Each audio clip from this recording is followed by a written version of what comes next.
Assalamualaikum warahmatullahi wabarakatuh. Pada pagi hari ini, kelompok 2 akan mempresentasikan materi tentang ruang lingkup kajian psikolinguistik mengenai pemahaman.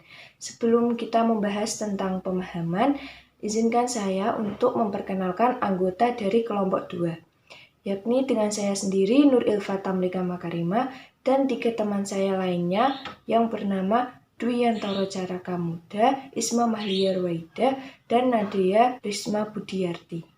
Dalam kajian ruang lingkup psikolinguistik mencakup pemerolehan, pemahaman, dan produksi. Pemerolehan atau acquisition berbicara mengenai bagaimana keterampilan diperoleh. Yang kedua, pemahaman atau comprehension berbicara mengenai keterampilan yang bersifat reseptif, yakni menyimak dan membaca. Dan yang terakhir ada produksi atau production berbicara mengenai keterampilan berbicara dan menulis. Selanjutnya, saya akan membahas tentang cakupan pertama dalam psikolinguistik, yakni pemahaman. Clark and Clark menyebutkan bahwa pemahaman dapat didefinisikan menjadi 2 definisi, yaitu dalam arti sempit dan dalam arti luas. Dalam arti sempit, pemahaman berarti proses mental yang terjadi pada diri penyimak untuk menangkap bunyi-bunyi untuk membentuk sebuah interpretasi mengenai apa yang ingin disampaikan oleh si penutur.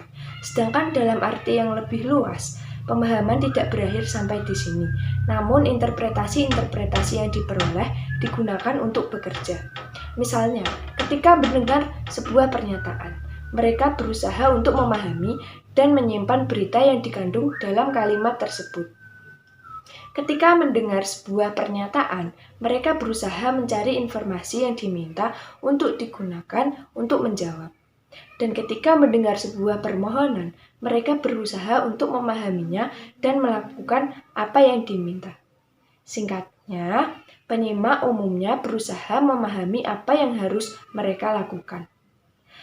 Pembahasan mengenai pemahaman umumnya meliputi pemahaman kalimat, pemanfaatan kalimat dalam pemahaman, penyimpanan dalam memori, dan persepsi ujaran.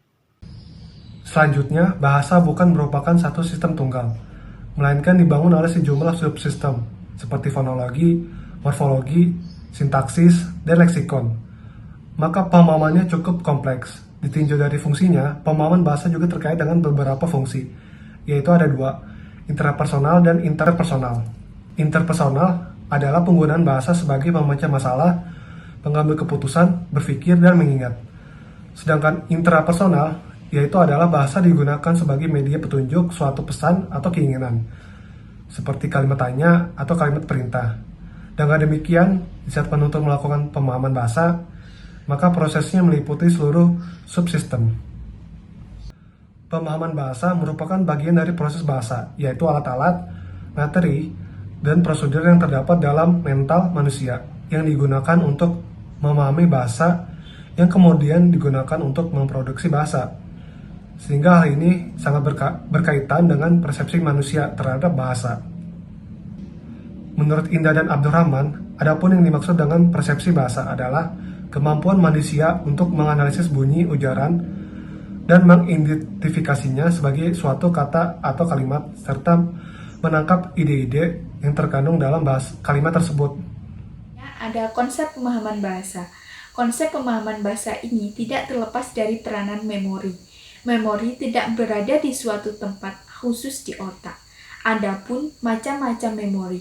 Yang pertama ada memori pengalaman, memori konseptual, dan memori kata. Memori pengalaman yaitu memori yang berkaitan dengan hal-hal di masa lalu.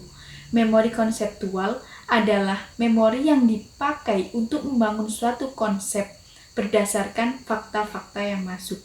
Yang ketiga, memori kata, yaitu memori yang mengingat konsep dengan wujud bunyi dari konsep tersebut. Selanjutnya, pemahaman bahasa menyangkut beberapa komponen. Pemahaman tutur menurut Raymond 2003, di mana input sensori tersusun dari konstruktur bunyi, fonetik, dan fonologis. Input tersebut diolah dalam pikiran pendengar. Selanjutnya, pemahaman leksikal Menurut Marcel Wilson 1990, dalam Phonetune 1998, pendengar melakukan asosiasi antara leksikal yang diterima dengan yang tersimpan dalam memorinya. Jika terhubung, maka informasi semantik dan sintaktik pada kata tersebut juga akan muncul. Baik, yang selanjutnya yaitu proses ketiga.